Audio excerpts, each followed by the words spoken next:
감사합니다. 요한복음 20장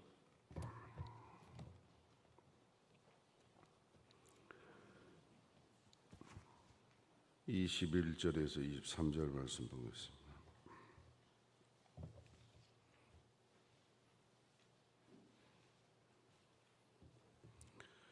요한복음 20장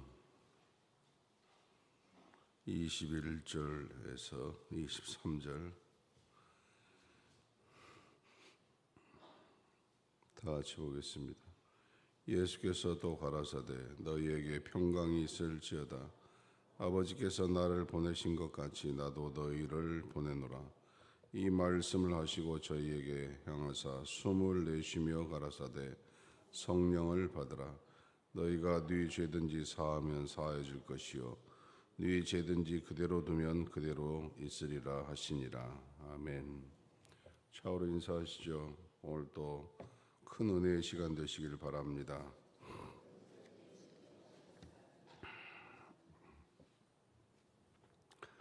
예수님은 제자들을 눈앞에 두고 무슨 생각을 하셨을까요? 제가 우리 교역자들을 보면서 무슨 생각을 할까요? 아마 그 비슷하지 않으셨을까 그런 생각을 합니다. 지금 제자들 앞에 예수님 앞에 서 있는 제자들을 보면 그 중에 절반이 갈릴리 출신의 어부입니다. 또 열심당 출신도 있습니다. 또 사회에서 무슨 일을 했는지 불분명한 그런 사람들도 있고, 제자 중 한 사람은 예수님을 배반했다가 양심의 가책을 느껴서 자살한 사람도 있습니다. 또 사랑과 기대를 받았던 베드로는 예수님을 3번이나 그 극적인 상황에서 부인을 했던 그런 사람들입니다. 그래서 예수님은 이런 사람들을 보시면서 무슨 생각을 가지시고 내 아버지께서 나를 세상에 보낸 것 같이 나도 너희를 세상에 보내노라. 도대체 무슨 생각을 가지고 이런 사람들에게 이런 말씀을 하셨을까? 나는 이런 사람들하고는 같이 못한다. 차라리 다른 사람을 찾는 것이 더 낫겠다. 더 유능하고 더 충성스러운 사람을 찾는 것이 더 낫지, 저런 사람들과 같이 한다는 것은 참 어려운 일이다. 이런 생각을 해보시지 않았을까? 할 수 있는 것이 예수님 앞에 서 있는 제자들입니다. 그런데 예수님은 이런 사람들을 향하여서 또 어떤 생각을 해보셨을까요? 내가 이런 사람들을 위하여서 십자가에서 죽었다. 또 사람으로서는 할 수 없지만 하나님께로서는 불가능한 것이 없다. 이런 생각 또한 예수님이 하셨던 말씀이요 생각입니다. 오늘 본문 말씀을 보면 예수님께서 예수님 앞에 놓여 있는 제자들에게 이렇게 말씀하시는 거예요. 너희가 누구의 죄를 용서하면 그 죄가 사함을 받을 것이고 너희가 누구의 죄든지 용서하지 아니하면 그 죄는 사함을 받지 못할 것이다. 이걸 가지고 이제 잘 못 생각하신 분들도 있지만 말씀을 잘 들으시기 바랍니다. 이것은 예수님의 일을 제자들에게 위임하신다 하는 뜻이 들어 있습니다. 그 중에 하나가 죄를 용서하신 일인데, 죄를 용서하는 일은 하나님께서 그 아들 예수님에게 위임하신 것입니다. 한 번은 그런 일이 있었습니다. 예수님께 중풍병 걸린 사람을 데리고 왔을 때에 예수님께서 그 사람을 향하여 아들아, 너의 죄가 용서함을 받았다. 그리고 그 사람을 치유하셨습니다. 이 광경을 봤던 율법 학자들은 아주 벌컥 화를 내면서 하나님 외에 누가 죄를 용서할 수 있단 말인가? 이 사람이 지금 하나님을 모독하고 있다. 자기가 하나님이라고 주장하는 것이 아닌가 하면서 난리가 났지요. 죄 용서하는 일은 하나님께서 예수님에게 위임하신 일입니다. 조금만 줄여주세요. 그런데 이 엄청난 일을 예수님께서 제자들에게 또한 위임을 하셨다 하는 것입니다. 여러분, 이 오늘 본문의 말씀을 문자적으로 해석하여서 제자들이 자의적으로 죄를 용서할 수 있는 죄 사명권을 부여받았다라고 주장하는 학자는 한 사람도 없습니다. 그러니까 죄 사명권을 받았다라고 생각하시면은 큰 잘못입니다. 그러면 이 죄 사면에 대한 이야기는 어떤 의미의 위임인가? 복음 증거에 있어서 제자들의 막중한 책임감을 말씀하고 있는 것입니다. 가령 한 복음의 증거자가 누구에게 복음을 증거해서 그 사람이 복음을 영접하고 회개를 하면 자연스럽게 죄 용서가 따라붙는 것입니다.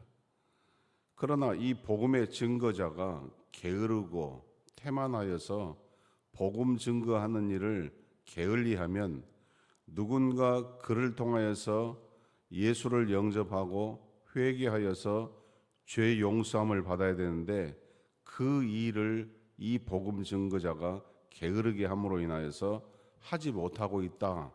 그런 뜻이에요. 그래서 우리가 예수 그리스도의 복음을 증거하면 누군가의 나를 통하여서 복음을 영접하고 예수를 영접하고 그가 진정으로 회개하게 되면 죄가 용서함을 받는 것이죠. 그런 의미에서 우리가 주님께로부터 이 죄의 사면의 위임을 받았다 이렇게 표현을 하는 것이지 내 스스로가 그 사람의 죄를 너는 예수의 이름으로 죄 용서를 하노라 이렇게 할 수 있는 것은 한 사람도 없습니다. 또한 이 말씀의 두 번째 의미는 제자들의 삶에서 앞으로 일어날 큰 변화의 모습을 말씀하고 있습니다.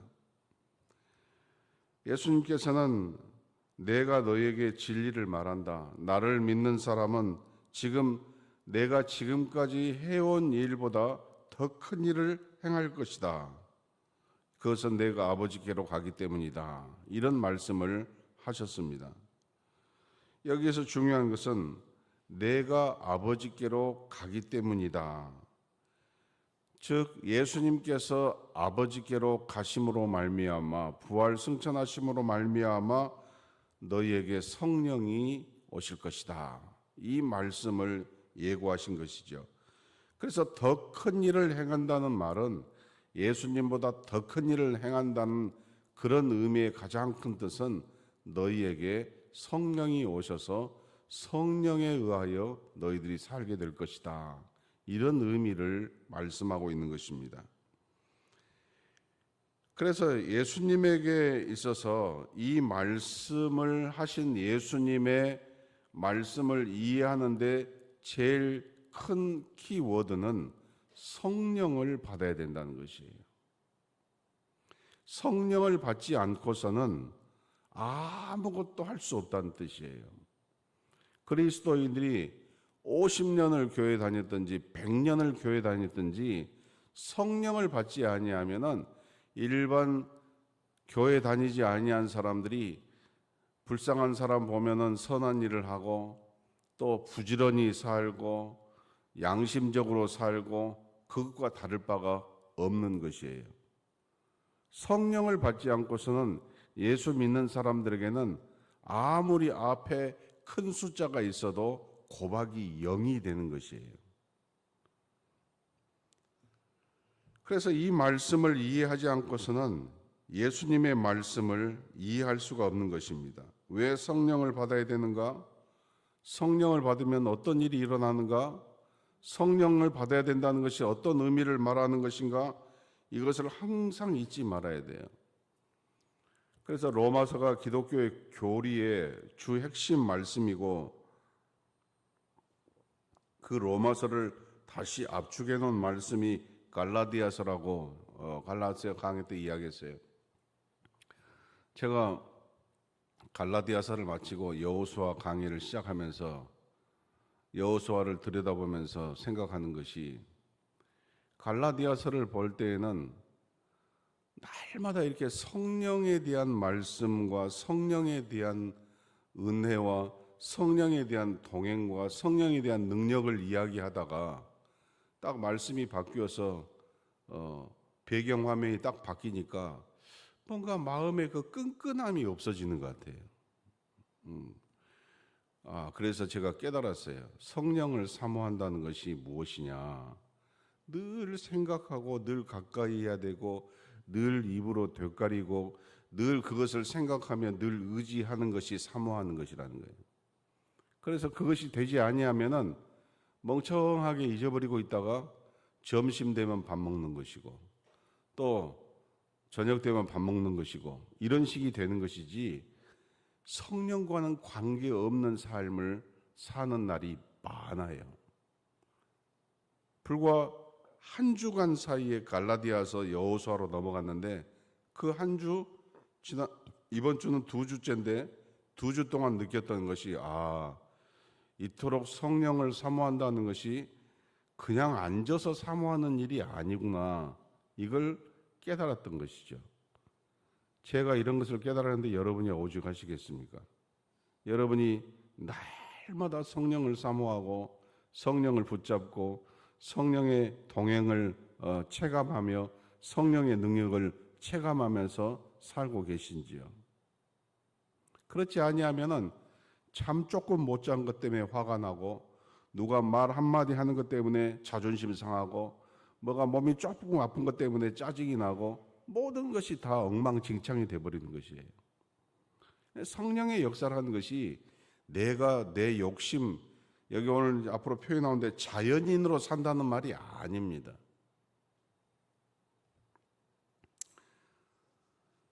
예수님은 제자들을 복음을 증거하는 사람들로 만들어서 세상에 보내기를 원하셨습니다. 근데 그냥 보내지 아니하고 성령을 받은 사람으로 보내려고 하신 것이에요. 그래서 실제로 성령을 받은 후부터 제자들의 입에서 늘 나오는 것이 뭐냐? 증인이란 말이 나와요. 증인. 증인이란 말은 법정에서 사용하는 용어이지 않습니까? 그리고 증인이란 말은 증인의 증언에 의해서 재판의 결과가 달라질 수 있는 것 아니겠습니까? 크리스찬들이 복음의 증인이라는 말을 한다는 것은 날마다 성령님과 사는 그 경험과 그 체험이 없어서는 말할 수 있는 것이 없다라는 뜻과 같아요. 교리적으로 알고 지식적으로 아는 것은 아무 능력이 없어요. 암기해서 외우는 주기도문과 사도신경이 성령이 역사하지 아니하고서는 아무 의미가 없는 것처럼, 성령의 역사가 있기를 원하고 성령을 체험하기를 원하고 성령을 받은 사람을 예수님이 세상에 보내기를 원하시는 것이에요. 그 사람을 증인이라고 부르는 것이에요. 우리가 살고 있는 이 시대에 지금 우리에게 필요한 것은 뭐냐? 복음의 증인이라 그럽니다. 복음을 증거할 사람이 필요하다 그 말이에요. 돈을 어떻게 많이 벌었다, 어떤 요령으로 인하여서 승진했다, 그것을 그걸 가지고 세상에 보내신 것이 아니에요. 성령을 받은 사람을 증인으로 내보내기를 원하시는 것이에요. 그래서 부활하신 예수님께서 너희에게 평안이 있을지어다, 그 다음 하신 말씀이 성령을 받으라. 성령님이 누구신지 다 아시죠? 우리가 성령님은 하나님이시다 이렇게 다 이야기합니다. 또 어떻게 표현하느냐? 성령님에 대한 표현은 많습니다. 그런데 대표적인 말씀 중에 하나가 숨이라 그래요. 숨, 호흡. 자, 우리 이런 말 하잖아요. 숨 끊어졌다, 숨 넘어갔다. 그 숨이라고 해요. 숨. 그래서 숨이라는 것은 생명이란 말인데 창세기 2장 7절 말씀에 여호와 하나님이 땅의 흙으로 사람을 지으시고 생기를 그 코에 불어 넣으시니 사람이 생명이 된지라. 여기 숨이 나왔습니다.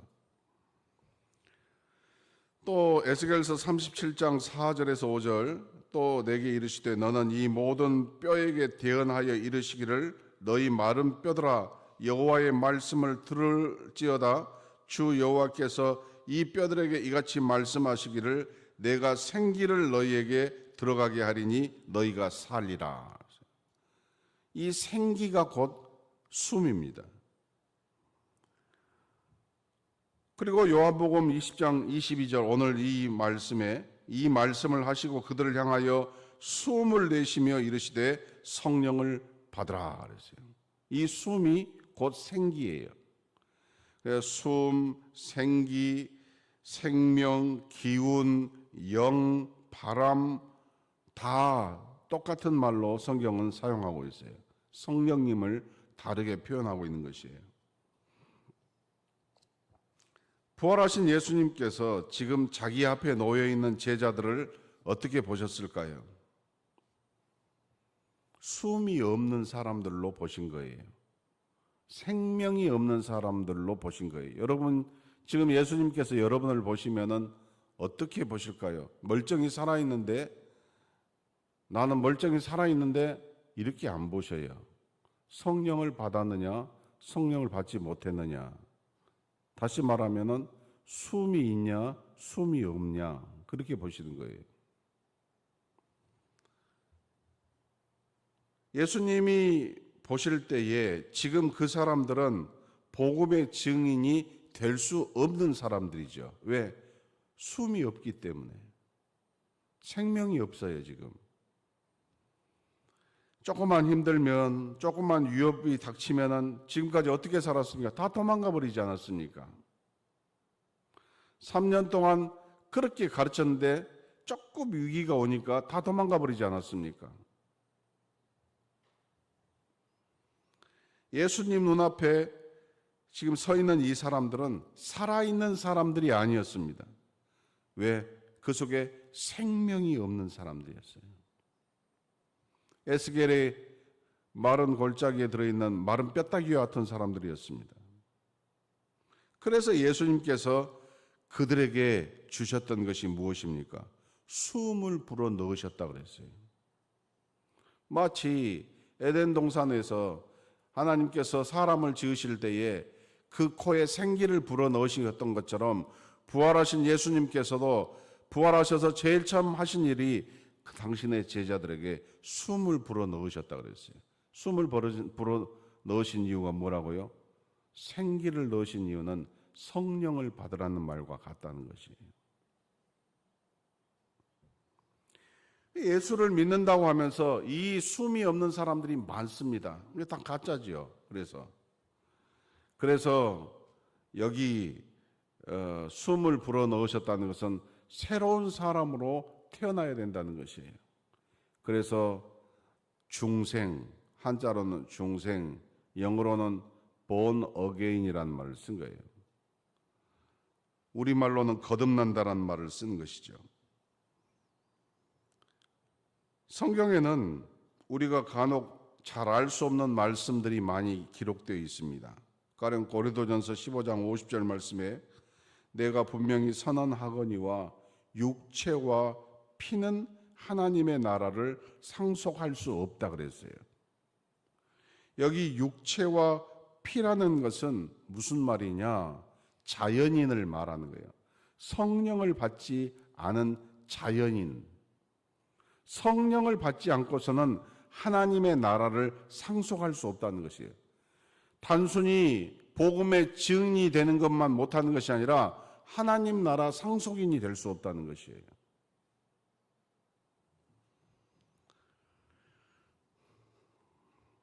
생각해 보십시오. 우리에게 가장 큰 사명은 세상에 나가서 복음을 증거하는 일입니다.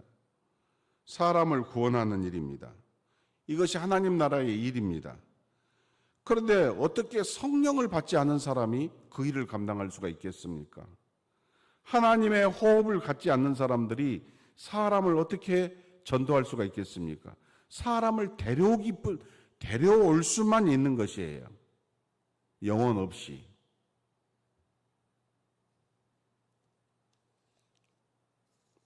그래서 요한복음 3장 3절 말씀에 예수께서 대답하여 이르시되 진실로 네게 이르노니 사람이 거듭나지 아니하면 하나님 나라를 볼 수 없느니라. 5절 6절 말씀에 예수께서 대답하시되 진실로 네게 이르노니 물과 성령으로 나지 아니하면 하나님의 나라에 들어갈 수 없느니라. 이 거듭남에 대한 진리, 다시 거듭난다는 말은 성령으로 다시 태어난다는 말이에요. 그리고 성령님과 시작하여서 성령님과 함께 산다는 말이거든요. 그래서 예수님께서는 부활하시고 나서 제자들에게 숨을 내쉬면서 성령을 받으라라고 하신 것이에요. 복음의 증인으로 살기 위해서는 반드시 거듭나야 되는 것이에요. 성경을 보면 예수님께서 가시는 곳마다 무리들이 많았다 그랬어요. 무리가 무엇입니까? 단순히 많은 사람을 무리라 그래요. 이 사람들은 예수님을 항상 따라다녔어요. 예수님에 대한 호기심도 많았습니다. 그래서 모입니다. 그런데 자기 볼일 다 보면 가버려요. 예수님이 가라고 하지 않았는데도 가버려요. 또 자기가 불필요하다고 생각하면 가버려요. 자기에게 일이 있다고 생각하면 가버려요. 모든 것이 자기 중심이에요. 이 사람들이 바로 무리예요, 무리. 예배도 드렸다가 말았다가, 기분 좋으면 드렸다가, 기분 안 좋으면 어디 영화실이나 유치부실에 바뀌어가지고 안 나와버려요. 이것은 성령 받은 사람이 하는 일이 아니에요. 그냥 오는 것이죠. 그래서 무리라는 것은 뭐냐? 성령 받지 못한 사람들, 거듭나지 못하는 사람들의 모습이에요. 예수께서 예수님에 대하여서 호기심이 많고 관심이 많아도 그 사람들은 성령 받은 사람은 아니에요. 여러분, 우리는 무리가 되어서는 아니 되는 것이죠. 어떤 때는 예수님을 따라다니가, 어떨 때는 막 간이고 쓸개고 빼주려고 하다가 그러다가 어느 날 무리 속에서 보이지 않는 그런 사람이 되어서는 아니 되는 것입니다. 늘 두렵고 떨리는 마음이 되어서 하나님의 손에 들려 쓰임 받는 것을 늘 사모하고 아침에 일어나면은 기도가 주님 어떻게 주님을 기쁘시게 해드릴까요? 저녁에는 주님 이 밤에 꿈속에서라도 주님을 만나기를 원합니다. 이렇게 살아드리는 것이죠.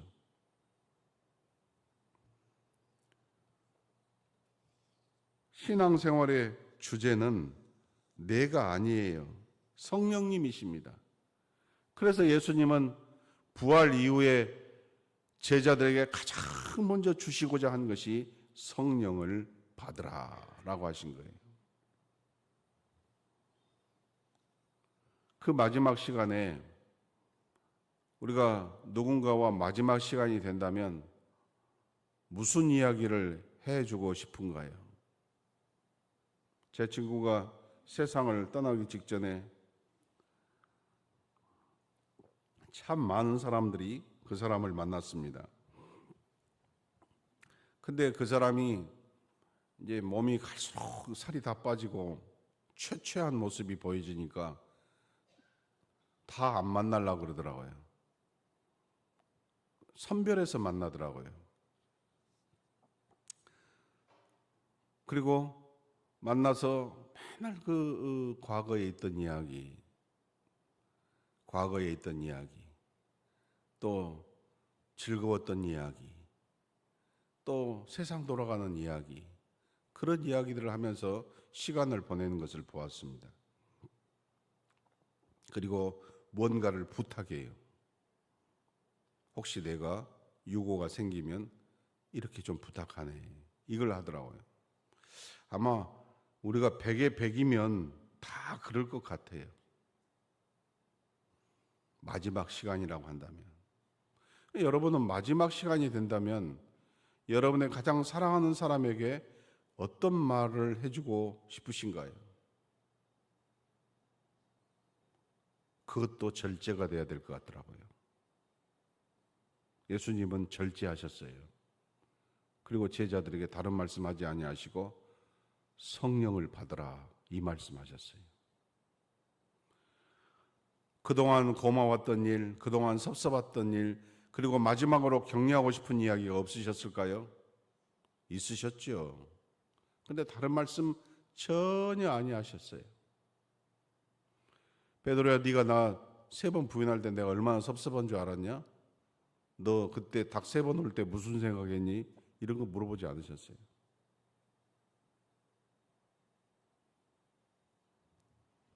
성령을 받으라. 그만큼 중요한 이야기예요. 이것이 없으면 아무것도 안 된다니까요. 아무리 사회에서 거창하고 별것을 다해서도 고박이 0이에요.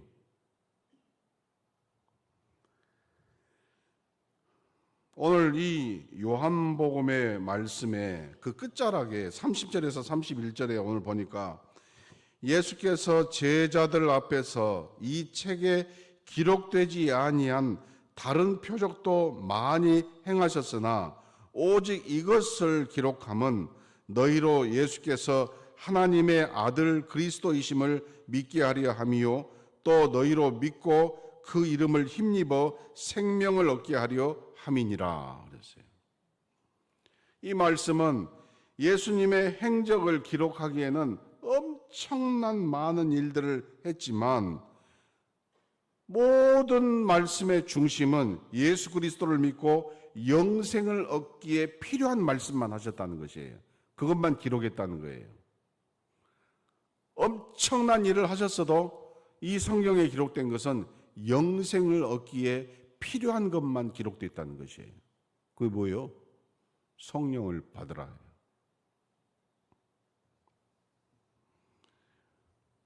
성령을 받지 않고서는 모든 것이 불가능합니다. 지금도 말씀을 드렸잖아요. 예수를 영접하면 성령을 받는 것은 자연히 붙는 일이라고요. 그런데 성령을 받는 것이 지금도 확실하지 아니한 사람은 예수 영접을 하지 않은 사람들이에요. 또 영접을 했는데 병 걸린 사람들이에요. 그러니까 다시 처음부터 짚고 넘어가셔야 돼요. 내가 성령을 받은 사람인가? 성령을 받지 않은 사람인가? 성령을 받는 사람 어떻게 한다 그랬어요? 바람이 불면 나뭇잎이 흔들린다 그러지 않았습니까? 바람은 눈에 보이지 않지만 나뭇잎은 흔들리는 것처럼 성령을 받은 사람은 그의 삶 속에서 그것이 증거가 나타난다 그랬어요. 그것이 성령의 열매들이에요. 이 좋은 계절이 왔습니다. 가을의 태양과 가을의 바람이 불고 있습니다. 이 가을의 태양을 바라보면서 주님, 저 가을 태양이 성령의 볕이 되게 해주시고 이 가을의 바람이 성령의 바람으로 체감케 하여 주시옵소서. 그렇게 기도하십시오. 아마 이 정도 오랫동안 예수를 믿으신 분들은 다 성령을 받으신 줄로 믿습니다. 어째 아멘이 안 돼요?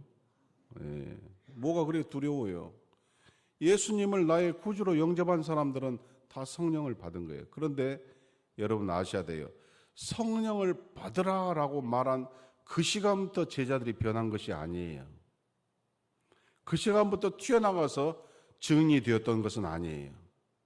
예수님이 성령을 받으라라고 후하고 하시고 난 다음에 오순절이 와서 각자의 성령의 체험이 있었어요. 주님의 말씀의 선포와 주의 말씀을 받았음에도 불구하고 각자에게 성령의 시간들이 있었다 그 말이에요. 그러니까 교리로 배울 수 있는 이야기가 아니에요, 여러분. 본인이 깨달아야 돼요. 본인이 은혜를 받아야 된단 말이에요. 본인이 사모하셔야 돼요. 본인이 하나님 앞에 요청을 하셔야 되고 본인의 문제예요. 제가 아무리 앞에서 성령을 받으라 이렇게 아멘 아멘 한다고 해서 성령이 푹 들어가고 나왔다가 그거 아니에요. 여러분 각자가 하나님과의 시간을 가져야 돼요. 그러니까 동성으로 기도할 때 자기가 기도가 나오지 아니할 때 함께 기도할 때 여러분의 기도를 쏟아내셔야 돼요. 솔직히 쏟아내셔야 돼요. 성령을 받은 사람은 성령으로 충만케 하기 위하여 기도하시고 아직도 그것에 대해 확신을 못하신 분들은 솔직히 고백해야 돼요. 50년 60년 믿은 것이 뭔 자랑이에요. 성령을 받으면 그 이야기를 하고 싶어요. 그리고 그것 때문에 살고 싶고요. 그것이 증거로 나타나기를 원하는 것이에요. 오늘 이 아침에도 이 좋은 계절에 우리 모두 성령 받고 성령 충만하고 성령의 사람으로 살아 예수의 증인이 되게 하여 주시옵소서. 아멘. 이런 시간들을 사모하시길 주의 이름으로 축원합니다. 기도하십시다.